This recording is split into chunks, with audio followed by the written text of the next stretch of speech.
ഇവിടെയാണ് കൃത്യമായി പ്രവാചകൻ സല്ലല്ലാഹു അലൈഹി വസല്ലമ ഓർമ്മപ്പെടുത്തിയത്, മൻ അഹബ്ബ സുന്നതി ഫഖദ് അഹബ്ബനി.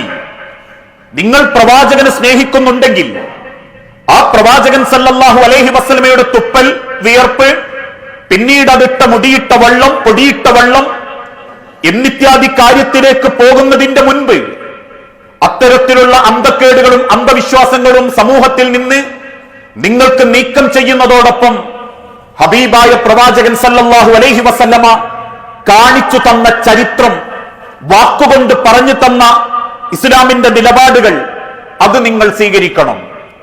ഇസ്ലാമിക ലോകത്ത് സുന്നത്ത് എന്നറിയപ്പെടുന്ന ആ ചരിത്രം 3 രീതിയിലാണ് മുസ്ലിം സമൂഹത്തിലേക്ക് ചേർക്കപ്പെട്ടത്. ഒന്ന്, സുന്നത്തു ഖൗലിയ, വാക്കുകൊണ്ട് അല്ലാഹുവിന്റെ റസൂലുള്ള ഓർമ്മപ്പെടുത്തിയ കാര്യം. ഏതുപോലെ? ഹിയാറുക്കും ലിന്നിസാഇക്കും, നിങ്ങളിൽ ഏറ്റവും നല്ലവൻ തന്റെ സ്വന്തം കെട്ടിയ പെണ്ണിനോട് ഏറ്റവും മര്യാദയോടെ പെരുമാറുന്നവനാണ്. ഇത് വാക്കുകൊണ്ട് പഠിപ്പിച്ച ഇസ്ലാമിന്റെ സുന്നത്ത, ദീന. മറ്റൊരു ഭാഗത്ത് കാണാം, ഇർഹമു മൻ ഫിൽ അർളി യർഹമുക്കും മൻ ഫിസ് സമാഇ, ഭൂമിയിലുള്ളവരോട് നിങ്ങൾ കരുണ കാണിച്ചാൽ ആകാശത്തുള്ളവൻ നിങ്ങളോട് കരുണ കാണിക്കും. മല്ലം യർഹമ സഗീറന വലം യുവക്കിർ കബീറന, ചെറിയവരെ ബഹുമാനിക്കാത്തവനും മുതിർന്നവരെ ആദരിക്കാത്തവനും നമ്മിൽപ്പെട്ടതല്ല. ഇങ്ങനെ കൗലായി വാക്കുകൊണ്ട് തിരുദൂതൻ പഠിപ്പിച്ച കാര്യങ്ങളാണ് സുന്നത്തു ഖൗലിയ. അത് അംഗീകരിക്കപ്പെടണം, അത് പിന്തുടർച്ചയാക്കപ്പെടണം. രണ്ടാമത്തത് സുന്നത്തുൽ ഫിഇലിയ, നബി സല്ലല്ലാഹു അലൈഹി വസല്ലമ ജീവിതം കൊണ്ട് കാണിച്ചു തന്ന കർമ്മങ്ങൾ, ജീവിതം കൊണ്ട് കാണിച്ചു തന്ന മാതൃകകൾ, നമസ്കാരം പോലെ, നോമ്പ് പോലെ, ഹജ്ജ് പോലെ ആ കർമ്മങ്ങൾ ഓരോന്നും നമ്മൾ അംഗീകരിക്കുകയും അനുധാവനം ചെയ്യുകയും ചെയ്യൽ നിർബന്ധമാണ്. മൂന്നാമത്തത് സുന്നത്തു തഖ്രീരിയ, റസൂൽ സല്ലല്ലാഹു അലൈഹി വസല്ലമ മൗനാനുവാദം കൊടുത്തത്. അതിന്റെ ഉദാഹരണത്തിൽ കാണാം, ഒരു മരുഭൂമിയിലുള്ള യാത്രക്കിടയിൽ സ്വഹാബത്തിൽ ചിലര് ഉടുമ്പിനെ പിടിക്കുകയും ആ ഉടുമ്പിനെ പാകം ചെയ്ത് കഴിക്കുകയും ചെയ്തു. അവർ സഹാബാക്കൾ തിരുദൂതന്റെ അരികിൽ ചെന്ന് ചോദിച്ചു, റസൂലേ, നിങ്ങൾക്ക് ആ ഇറച്ചി വേണോ? ഹബീബായ നബി തങ്ങൾ തിരിച്ചു പറഞ്ഞു, എനിക്കത് വേണ്ട, എനിക്കതിനോട് ഇഷ്ടം തോന്നുന്നില്ല. അതിനർത്ഥം തിരുദൂതൻ അത് വിരോധിച്ചു എന്നല്ല. കഴിച്ച സ്വഹാബത്തിനോട് ഹബീബായ നബി തങ്ങൾ കോപിച്ചിട്ടില്ല, അത് ഹറാമാണെന്ന് പറഞ്ഞിട്ടില്ല. അതുകൊണ്ട് മൗനാനുവാദം നൽകപ്പെട്ട കാര്യങ്ങൾ, ഈ 3 കാര്യങ്ങളിലും, കൗലിയയിലും ഫീലിയയിലും തക്രീരിയയിലും പെട്ട 3 കാര്യങ്ങളിലും ഉൾപ്പെട്ട വിഷയങ്ങളാണ് സുന്നത്ത് എന്നതിനെ കൊണ്ട് നിർവചിക്കപ്പെടുന്നത്. ഒരു മനുഷ്യനെ സ്വർഗത്തിലേക്ക് അടുപ്പിക്കാനും നരകത്തിൽ നിന്ന് അകറ്റാനുമുള്ള എല്ലാ കാര്യങ്ങളും ആ സുന്നത്താക്കപ്പെട്ട കാര്യങ്ങളിലുണ്ട്. അതുകൊണ്ട് ആ തിരുദൂതൻ ഒരിക്കൽ സൂചിപ്പിച്ചതും, അയ്യുഹന്നാസ്, ജനങ്ങളെ, ഇന്നഹു ലൈസ മിൻ ഷൈഇൻ യുഖർരിബുകും മിനൽ ജന്നതി, തീർച്ചയായും നിങ്ങളെ സ്വർഗത്തിലേക്ക് അടുപ്പിക്കുന്ന എല്ലാ കാര്യങ്ങളും ഞാൻ നിങ്ങൾക്ക് അറിയിച്ചു തന്നിട്ടുണ്ട്. വയുബഇദുകും മിനൻ നാരി ഇല്ലാ ഖദ് അമർതകും ബിഹി, നരകത്തിൽ നിന്ന് നിങ്ങളെ അകറ്റുകയും സ്വർഗത്തിലേക്ക് നിങ്ങളെ എത്തിക്കുകയും ചെയ്യുന്ന എല്ലാ കാര്യങ്ങളും ഞാൻ നിങ്ങളെ അറിയിച്ചു തന്നിട്ടുണ്ട്. അതുകൊണ്ട് അള്ളാഹുവിന്റെ ദീനിൽ നിങ്ങളൊരു വിഷയം അംഗീകരിക്കുന്നുണ്ടെങ്കിൽ അതിൽ റസൂലിന്റെ ഭാഗത്തെക്കുറിച്ച് നിങ്ങൾ ചിന്തിക്കണം. വിശുദ്ധ ഖുർആനിലും തിരുസുന്നത്തിലും ആ വിഷയം വന്നിട്ടുണ്ടോ എന്ന് നിങ്ങൾ നോക്കണം. കാരണം മതപരമായ ഒരു കാര്യം പ്രവർത്തിക്കുമ്പോൾ ആ പ്രവർത്തനം റബ്ബ് സ്വീകരിക്കണമെങ്കിൽ അതൊന്നുകിൽ ഖുർആനിൽ അംഗീകരിക്കപ്പെട്ടതാവണം, അല്ലെങ്കിൽ സുന്നത്തിൽ രേഖപ്പെടുത്തതാവണം, അല്ലെങ്കിൽ ഖുർആനും സുന്നത്തും മുൻനിർത്തി ലോകത്തുള്ള ഉലമാക്കള് ഇജ്തിഹാദ് തീരുമാനമെടുത്ത വിഷയമാവണം. ഇതിൽ 3ലും പെടാത്തതാണോ നിങ്ങൾ അത് അവഗണിച്ചേക്കണം. അതിലെത്ര നന്മയുണ്ടെന്ന് പറഞ്ഞാലും ഹബീബായ നബി തങ്ങളുടെ പേരിൽ നിങ്ങൾ അത് കൂട്ടിച്ചേർക്കാൻ പാടില്ല. വമാ അത്താകുമുർ റസൂലു ഫഖുദൂഹു വമാ നഹാകും അൻഹു ഫൻതഹൂഹു, എന്താണോ നിങ്ങൾക്ക് ദീനായി തിരുദൂതൻ എത്തിച്ചു തന്നത് അത് നിങ്ങൾ സ്വീകരിക്കുക, അതിന്റെ അപ്പുറത്തേക്കുള്ളതെല്ലാം നിങ്ങൾ അവഗണിച്ചേക്കുക. ഈ വിഷയം സൂചിപ്പിക്കപ്പെടുമ്പോ ഇന്ന് മതത്തിൽപ്പെടാത്ത പലതും ആഘോഷിക്കുകയും അത്തരത്തിലുള്ള ആഘോഷങ്ങളിലൂടെ മുസ്ലിം സമൂഹത്തെ വേണ്ടാത്ത ബിദ്അത്തുകളിലേക്ക് എത്തിക്കുകയും ചെയ്യുന്നവർ സ്വാഭാവികമായും ചോദിക്കുന്ന ഒരു ചോദ്യമുണ്ട്, അല്ല മൗലവി, നിങ്ങൾ മൈക്ക് ഉപയോഗിക്കുന്നുണ്ടല്ലോ, അത് റസൂലുള്ളാന്റെ കാലഘട്ടത്തിൽ ഇല്ലല്ലോ. നിങ്ങൾ യൂട്യൂബ് ഉപയോഗിക്കുന്നുണ്ടല്ലോ, അത് റസൂലുള്ളാന്റെ കാലഘട്ടത്തിൽ ഇല്ലല്ലോ. ഇത്യാദി മനുഷ്യന്റെ ജീവിതത്തിലെ പാന്റ്, ചുരിദാർ, അതല്ലെങ്കിൽ അങ്ങനെയുള്ള കാര്യങ്ങളൊക്കെ മുൻനിർത്തിയിട്ട് ചിലര് ചോദിക്കും, അന്നൊന്നും ഇല്ലാത്തതൊക്കെ നിങ്ങൾ ചെയ്യുന്നുണ്ടെങ്കിൽ റസൂലുള്ളാന്റെ കാലഘട്ടത്തിൽ മൗലൂദ് ഇല്ലാത്തത് കൊണ്ട്, അന്ന് ഖുത്റാത്തീബ് ഇല്ലാത്തത് കൊണ്ട്, അന്ന് ഇത്തരത്തിലുള്ള ആഘോഷങ്ങൾ ഇല്ലാത്തത് കൊണ്ട് ഇന്ന് പറ്റൂലെന്നൊന്നുമില്ലല്ലോ. അന്നില്ലാത്ത പലതും നിങ്ങളും ചെയ്യുന്നില്ലേ? പാൻറുടുക്കുന്നില്ലേ? ഈ കാര്യങ്ങളൊക്കെ ചെയ്യുന്നില്ലേ എന്ന് ചോദിക്കുമ്പം അതിന് മറുപടി ഉലമാക്കൾ രേഖപ്പെടുത്തി, പാൻറുടുക്കലും യൂട്യൂബ് ഉപയോഗിക്കലും മൈക്ക് സംസാരിക്കലും മതപരമായ വിഷയമല്ല. പക്ഷേ ജന്മദിനം ആഘോഷിക്കലും, അന്ന് തിരുദൂതന്റെ പേരിൽ മദ്ഹ് പാടലും, അന്നൊരു പ്രത്യേക റാത്തീബ് നടത്തലും, അന്നൊരു മജ്ലിസ് നടത്തിയിട്ട് ആളുകളെ ആമീൻ വിളിപ്പിക്കലും അത് മതപരമായ കാര്യമാണ്. മതപരമായൊരു കാര്യം ഇസ്ലാമിൽ ചേരണമെങ്കിൽ അതിന് തിരുദൂതന്റെ മാർഗത്തിൽ നിന്നും തെളിവുണ്ടാകണം.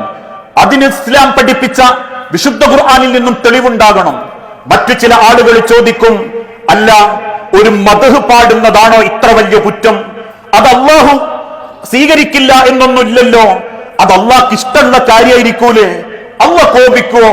അള്ളാന്റെ ഹബീബിന്റെ പേരിൽ ഒരു മൗലൂദിന്റെ സംഘം സംഘടിപ്പിച്ച് അവിടെ വലിയൊരു പാർട്ടി നടത്തി ആണിനെയും പെണ്ണിനെയും ഇശല് നൈറ്റ് ഉണ്ടാക്കി കൂട്ടിക്കൊണ്ടോന്ന് കതിന പൊട്ടിച്ചിട്ടും പടകം പൊട്ടിച്ചിട്ടും ഒക്കെ ആഘോഷിക്കുന്നത് അള്ളാഹ്ക്കൊരു ഇഷ്ടക്കേടുണ്ടാവൂലല്ലോ. കാരണം അള്ളാന്റെ ഏറ്റവും പ്രിയപ്പെട്ട പ്രവാചകനെയല്ലേ നമ്മൾ ആഘോഷിച്ചുകൊണ്ടിരിക്കുന്നത്. അതിന്റെ നിർവചനവും വിശുദ്ധ ഖുർആൻ തന്നെ രേഖപ്പെടുത്തിയിട്ടുണ്ട്. നിങ്ങൾക്ക് നല്ലതെന്ന് തോന്നുന്നത് നിങ്ങൾ റബ്ബിന്റെ മതത്തിൽ കൂട്ടിച്ചേർക്കുമ്പോ അവിടെ അള്ളാഹു ചെറുതായി പോകുന്നുണ്ട്. കാരണം ഇതൊന്നും അള്ളാഹ്ക്ക് തിരിഞ്ഞിട്ടില്ല. അള്ളാന്റെ ഹബീബിനോട് പടച്ചോൻ വിശുദ്ധ ഖുർആനിലൂടെ പറഞ്ഞൊരു വാക്കുണ്ട്, അൽ യൗമ അക്മൽതു ലക്കും ദീനക്കും വഅത്മംതു അലൈക്കും നിഅമതി വറദീതു ലക്കുമുൽ ഇസ്ലാമ ദീന. തിരുദൂതരെ, ഇന്നത്തോടുകൂടി ഈ മതം ഞാൻ പൂർത്തീകരിക്കുകയാണ്. 23 കൊല്ലം കൊണ്ട് പടച്ചോൻ പൂർത്തീകരിച്ച മതത്തില് അള്ളാഹ്ക്ക് വേണ്ടതൊന്നും തിരിഞ്ഞിട്ടില്ല എന്ന ഒരു രീതിയാണ് ഇത്തരത്തിലുള്ള ആഘോഷങ്ങളും ആചാരങ്ങളും തിരുദൂതന്റെ പേരിൽ കൂട്ടിച്ചേർക്കുമ്പോ ഖുർആനിക ആയത്തിൽ നിന്നും നമ്മൾ വ്യതിചലിച്ചു പോകുന്നത്. മറ്റൊരു കൂട്ടര് പറയും, അത് മതപരമായൊരു കാര്യമായിട്ട് കാണാതിരുന്നാ പോരെ, അള്ളാന്റെ ഹബീബിന്റെ പേരിൽ നമ്മൾ അതങ്ങ് ചെയ്താ പോരെ എന്ന് പറയുമ്പം മതപരമായൊരു കാര്യം ഇസ്ലാമിലേക്ക് ചേർക്കണമെങ്കിൽ അതിന് അള്ളാന്റെ ഹബീബിന്റെയും ചരിത്രത്തിൽ നിന്നും രേഖകൾ ഉണ്ടാകണം. അവിടെയാ റസൂൽ ഓർമ്മപ്പെടുത്തിയത്, മൻ കദിബ അലയ്യ മുതഅമ്മിദൻ, ഞാൻ പറയുകയോ ചെയ്യുകയോ അനുവാദം തരികയോ ചെയ്യാത്ത വല്ലതും നിങ്ങൾ എന്റെ പേരിൽ ചെയ്യുന്നുണ്ട് എങ്കിൽ മഖ്അദഹു ഫിന്നാർ, അവന്റെ ഇരിപ്പിടം അവൻ നരകത്തിൽ ഉറപ്പിച്ചു കൊള്ളട്ടെ. സ്വാഭാവികമായും തിരുദൂതന്റെ കാലഘട്ടത്തിലും ഇത്തരത്തിലുള്ള ചിന്താഗതികൾ ഉയർന്നു വന്നിട്ടുണ്ട്. അതുകൊണ്ടാ തിരുദൂതൻ ജീവിച്ചിരിക്കുന്ന സമയത്ത് തന്നെ ഒരു സ്വഹാബത്തിന് രാത്രി ഉറങ്ങാൻ കിടക്കുന്ന പ്രാർത്ഥന ചൊല്ലിക്കൊടുത്തു. ആ പ്രാർത്ഥനയുടെ അവസാനം ഇങ്ങനെയാ, ആമൻതു ബികിതാബിക്കല്ലദീ അൻസൽത വനബിയിക്കല്ലദീ അർസൽത. ചൊല്ലിക്കൊടുത്തതിന് ശേഷം ആ സ്വഹാബത്തിനോട് ഹബീബായ നബി തങ്ങൾ പറഞ്ഞു, നിങ്ങൾ എനിക്കതൊന്ന് ചൊല്ലിത്ത. കൂട്ടത്തിൽ ചൊല്ലിയൊരു സ്വഹാബി എങ്ങനെ ചൊല്ലി, ആമൻതു ബികിതാബിക്കല്ലദീ അൻസൽത വബിനബിയിക്കല്ലദീ അർസൽത എന്നതിനു പകരം വബി റസൂലിക്കല്ലദീ അർസൽത എന്ന് മാറ്റി ചൊല്ലി. ആ മാറ്റം ശ്രദ്ധയിൽപ്പെട്ട ഉടനെ തിരുദൂതൻ കയ്യുയർത്തിയിട്ട് പറഞ്ഞു, നിർത്തിക്കോ, ഞാൻ എന്താ നിന്നെ പഠിപ്പിച്ച് വബി നബിയിക്ക, നീ എന്തേ മാറ്റി ചൊല്ലിയത് വബി റസൂലിക്ക? ആരാ നിനക്കങ്ങനെ വേർതിരിക്കാൻ, മാറ്റം തിരുത്താൻ അവകാശം തന്നത്? സ്വഹാബത്ത് പറഞ്ഞു, റസൂലേ, കേൾക്കുമ്പോ നബി എന്ന വാക്കിനേക്കാൾ റസൂലി എന്ന വാക്കിനൊരു വല്ലാത്ത ഇമ്പം തോന്നുന്നു. തിരിച്ച് റസൂലുള്ള തിരിച്ചു പറഞ്ഞ മറുപടി, നിങ്ങൾക്ക് ഇഷ്ടമുണ്ടെന്ന് കരുതി കൂട്ടിച്ചേർക്കാനല്ല അള്ളാഹു മതത്തെ നൽകിയിട്ടുള്ളത്. ഞാൻ എന്ത് നിങ്ങളെ അറിയിച്ചോ നിങ്ങൾ അത് ചെയ്തേക്കുക. ഹബീബായ നബി തങ്ങൾ വഫാത്തായി ദിവസങ്ങൾക്കുള്ളിൽ മദീനത്തെ പള്ളിയിൽ പുതിയൊരു ആചാരം വന്നു. ദിക്ർ ചൊല്ലുമ്പം കല്ലെടുത്തു വെക്കുന്നു. സുബ്ഹാനല്ലാഹ് ഒരു കല്ല്, സുബ്ഹാനല്ലാഹ് അടുത്ത കല്ല്. കല്ല് വെച്ചെണ്ണം പിടിക്കുന്ന ഇന്നത്തെ കാലഘട്ടത്തിൽ തസ്ബീഹ് മാല എന്നും അതിനെ വ്യാഖ്യാനിക്കാം.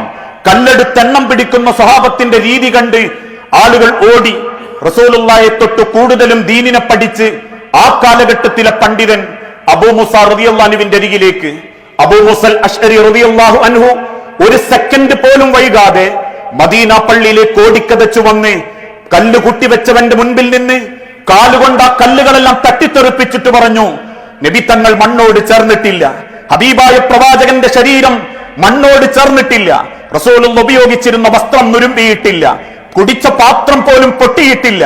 അതിന്റെ മുൻപേ നിങ്ങൾ മതത്തിൽ പുതിയ ആചാരം കൊണ്ടുവരികയോ ഒന്ന് എഴുന്നേറ്റ് പോയണോ എന്ന് അബൂ മൂസ റളിയല്ലാഹു അൻഹു പറഞ്ഞിട്ടുണ്ടെങ്കിൽ അത് മതത്തിന്റെ നിലപാടാ. റസൂലുള്ളാഹി സ്വല്ലല്ലാഹു അലൈഹി വസല്ലമ പഠിപ്പിച്ചിട്ടില്ലെങ്കിൽ അത് എത്ര നല്ലതാണെന്ന് ചിന്തിച്ചാലും മതപരമായ ഒരു രീതിയിൽ നമുക്കത് അംഗീകരിക്കാൻ അവകാശമില്ല. ഇനി അതിന്റെ ഒരു സാമൂഹിക വശമൊന്ന് ചിന്തിച്ചു നോക്കൂ. നമുക്ക് നല്ലതെന്ന് തോന്നുന്നതൊക്കെ നമുക്ക് ചെയ്യാമെന്നൊരു അനുവാദം മതത്തിൽ കിട്ടിയാൽ ഒരു കൂട്ടര് പറയും മദ്യമെന്താ മോശ, അതിൽ അത്യാവശ്യം ആൽക്കഹോളൊക്കെ ചെറുതല്ലേ ഉള്ളൂ, ചില സ്പ്രേയിലൊക്കെ ആൽക്കഹോൾ ഇല്ലേ, അങ്ങനെ കുടിച്ചാൽ മൂത്രത്തിലെ കല്ല് പോകെങ്കിൽ ആ കള്ള് കുറച്ച് കുടിക്കുന്നതിനെന്താ? പല ഡോക്ടർമാരും പറഞ്ഞിട്ടുണ്ട് ആ സുക്കേടിന് ഈ സുക്കേടിന് ഇതൊക്കെ പറ്റും എന്ന്. മറ്റൊരുത്തം പറയുന്നു ഈ കുടുംബം ബാധ്യത, ഈ സമൂഹത്തിലെ എല്ലാ പ്രശ്നങ്ങൾക്കും കാരണം ഈ പെണ്ണെന്ന വർഗമാ, അതുകൊണ്ട് ഇനി ആണുങ്ങൾ കല്യാണം കഴിച്ച് മക്കളുണ്ടാക്കരുത്, ആണിനെ തന്നെ കെട്ടിയിട്ട് എല്ലാ പ്രശ്നങ്ങളും തീർക്കണം, അവർക്കത് നന്മയായി തോന്നും. വേറൊരു കൂട്ടര് പറയും ഭാരം ഒഴിവാക്കാനും ഇങ്ങനെ ബാധ്യതകൾ തീർക്കാനും കല്യാണക്കൊരു കാലഹരണപ്പെട്ട ഒരു സമ്പ്രദായ, അതുകൊണ്ട് കിന്നും കുടിച്ചും കിട്ടുന്ന ജീവിതം അങ്ങ് മാക്സിമം എൻജോയ് ചെയ്താൽ മതി എന്ന് ചിന്തിക്കുന്ന മൂന്നാമത്തെ സാമൂഹിക അന്തരീക്ഷം തകർക്കുന്ന ചിന്തയിലേക്ക് ഈ സ്വന്തം ഇഷ്ടപ്രകാരം മതത്തെ വ്യാഖ്യാനിക്കുന്ന അവസ്ഥ കൊണ്ടെത്തിക്കും. ആ അവസ്ഥയാണ് ഇന്ന് ലിബറലുകൾ കേരളത്തിൽ കൊണ്ടുവന്നിരിക്കുന്നതും. മതത്തിന്റെ മറവിൽ ബോഡി വേസ്റ്റ് എന്ന് പറഞ്ഞതിന്റെ മറവിൽ പോലും ഈ മതത്തെ ദുർവ്യാഖ്യാനം ചെയ്ത് ആളുകൾക്ക് സ്വന്തം ഇഷ്ടത്തിനനുസരിച്ച് അവനവന്റെ ചിന്തക്കനുസരിച്ച് നല്ലതെന്ന് തോന്നുന്നത് എന്തും ചെയ്യാം. അതുകൊണ്ട് LGBTQ പറ്റും, സ്വവർഗരതി പറ്റും, ബൈസെക്ഷൽ പറ്റും, മൃഗം പറ്റും, അവനാന്റെ വീട്ടിലെ അമ്മാനെ പറ്റും, പെൺകുട്ടികളെയും പറ്റും. കാരണം മൈ ബോഡി മൈ ചോയ്സ് എന്ന ചിന്തയിലേക്ക് ഉമ്മത്തെത്തിപ്പെടും. അതും കൂടി വരാതിരിക്കാൻ മൻ അഹബ്ബ സുന്നത്തി ഫഖദ് അഹബ്ബനി, നിങ്ങൾക്ക് എന്താണോ അള്ളാന്റെ ഹബീബ് അറിയിച്ചു തന്നത് അത് നിങ്ങൾ സ്വീകരിക്കുക. അത് സമൂഹത്തിന്റെ ഭദ്രതയാ. ഇത് വിശ്വാസപരമാണെങ്കിൽ ആത്മീയപരമായി ആ റസൂലുള്ളാനെ മനസ്സറിഞ്ഞ് നമ്മൾ സ്നേഹിക്കണം. ഇന്ന് മറ്റുള്ളവർ ആക്ഷേപിക്കുന്നത് പോലെ ഹബീബായ പ്രവാചകൻ സല്ലല്ലാഹു അലൈഹി വസല്ലമയോട് യാതൊരു അനാദരവും കാണിക്കാത്തവരാണ് നമ്മൾ ഓരോരുത്തരും. കാരണം നബി തങ്ങൾ എന്ത് പഠിപ്പിച്ചോ നമ്മൾ അത് ചെയ്യും. നബി തങ്ങൾ ഒരു സാധാരണ മനുഷ്യനാണ് എന്ന വാദം നമ്മൾക്കില്ല. നമുക്കില്ലാത്ത ഒരുപാട് പ്രത്യേകതകൾ ജീവിച്ചിരിക്കുന്ന കാലത്തും മരണാനന്തര ലോകത്തും അള്ളാഹുവിന്റെ മഹ്ശറയിലും ഹബീബായ നബി തങ്ങൾക്ക് പടച്ചോൻ കൊടുത്തിട്ടുണ്ട്. അതിൽ പലതും പെട്ടിട്ടുണ്ട്. മാറ് കീറി പൈശാചികത നീക്കം ചെയ്തത് പെട്ടിട്ടുണ്ട്. കൈവെള്ളകളിലൂടെ ഒരു പാട്ട വെള്ളം 150 സഹാബത്തിന് കൊടുത്തത് ഞങ്ങൾ വിശ്വസിച്ചിട്ടുണ്ട് എന്ന് കരുതി പ്രവാചകന്റെ അരികിൽ ചെന്നു എന്ന കാരണത്തിന്റെ പേരിൽ ഒരു കല്ല് പഠിച്ചു കൊണ്ടുവന്ന് ആ വെള്ളമിട്ടാൽ സൂക്കേട് മാറുമെന്ന് വിശ്വസിക്കുന്ന അന്ധതയിലേക്ക് നമ്മൾ എത്തിയിട്ടില്ല. നബി തങ്ങളെ എങ്ങനെ സ്നേഹിക്കാൻ അല്ലാഹ് പറഞ്ഞോ ആ രീതിയിൽ നമ്മൾ സ്നേഹിക്കുന്നുണ്ട്. അവിടെ ജീവിതം കൊണ്ടുപോലും ആ നബി തങ്ങളോട് ചേർന്ന് നിൽക്കാൻ നമുക്ക് സാധിക്കേണ്ടതുണ്ട്. അതുകൊണ്ട് ഒരിക്കൽ മഹാനായ സൗബാൻ റളിയല്ലാഹു അൻഹു ഏത് സമയത്തും റസൂലുള്ളാന്റെ ഒരു ഭൃത്യനായി കൂടെയുണ്ടാകും. റസൂൽ സല്ലല്ലാഹു അലൈഹി വസല്ലമക്ക് ഖിദ്മത്ത് ചെയ്തു കൊടുക്കാൻ വലിയ താല്പര്യമായിരുന്നു. ഒരു ദിവസം സൗബാൻ അറിയാതെ റസൂൽ സല്ലല്ലാഹു അലൈഹി വസല്ലമ ഒറ്റക്കൊരു യാത്ര പോയി. തിരിച്ചു വരുമ്പോ കാണുന്നത് സൗബാൻ റളിയല്ലാഹു അൻഹു കണ്ണു നിറഞ്ഞ മദീനത്തെ പള്ളിയിൽ ഇരിക്കുന്നത്. അരികിൽ ചെന്ന് ചോദിച്ചു, സൗബാൻ എന്തിനാ ബേജാറ്? കണ്ണുനീരോടെ സൗബാൻ റളിയല്ലാഹു അൻഹു പറഞ്ഞു, പ്രവാചകരെ, 1-2 ദിവസം താങ്കളെ കാണാതായപ്പോ എന്റെ മനസ്സ് വല്ലാതെ പെടഞ്ഞു നബിയെ. ഞാൻ ചിന്തിച്ചു പോയി റസൂലേ, താങ്കൾ സ്വർഗത്തിന്റെ ഉന്നത പദവിയിലും ഞാനൊക്കെ ചിലപ്പം എവിടെയെങ്കിലുമൊക്കെ ആയിപ്പോയാൽ എനിക്ക് അങ്ങയെ കാണാൻ പറ്റൂലല്ലോ റസൂലേ. ആ സങ്കടം കൊണ്ട് കരഞ്ഞു പോയതാ. ആ സമയത്താണ് അള്ളാഹുവിന്റെ ആയത്തിറങ്ങിയത്.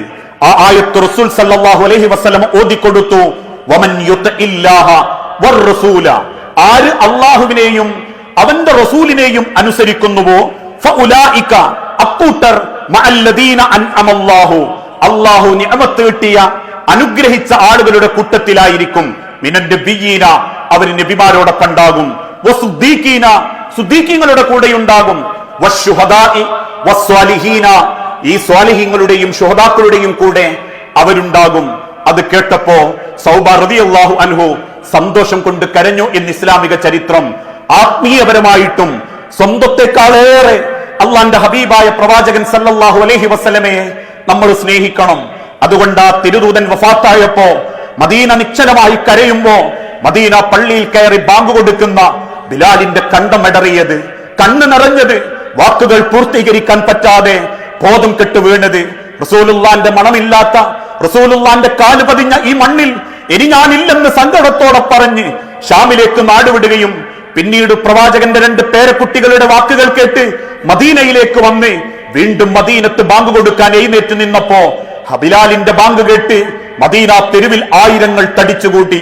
അവസാനം വീണ്ടും അഷ്ഹദു അന്ന മുഹമ്മദ് എന്ന് ചൊല്ലുമ്പോ അത് പൂർത്തീകരിക്കാൻ പറ്റാതെ ബോധം കെട്ട് വീണ സ്വഹാബാക്കളും കൂടെ ബോധം കെടാനും പൊട്ടിക്കരയാനും തുടങ്ങി എന്ന് ഇസ്ലാമിക ചരിത്രത്തിലുണ്ട്.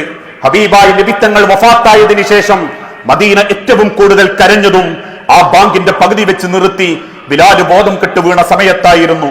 ആ സ്നേഹം റസൂലുള്ളാഹിനോട് നമുക്കുണ്ട്. നമ്മളെ പെരുമാറ്റത്തിൽ, നമ്മളെ സാമ്പത്തിക ഇടപാടിൽ, നമ്മളെ വസ്ത്രധാരണത്തിൽ, നമ്മളെ കുടുംബത്തിൽ, നമ്മളെ ഏത് രംഗത്തും ആ സ്നേഹം നമ്മളെ മനസ്സിലുണ്ടാവണം. ഈ 2 രീതിയിലാണ് ഹബീബായ നബി തങ്ങളെ സ്നേഹിക്കാൻ അള്ളാഹുവിന്റെ ഖുർആൻ നമ്മളോട് കൽപ്പിച്ചിട്ടുള്ളത്. ഇതല്ലാത്ത ഏത് മാർഗവും മനുഷ്യനെ അബദ്ധത്തിലേക്ക് എത്തിക്കും.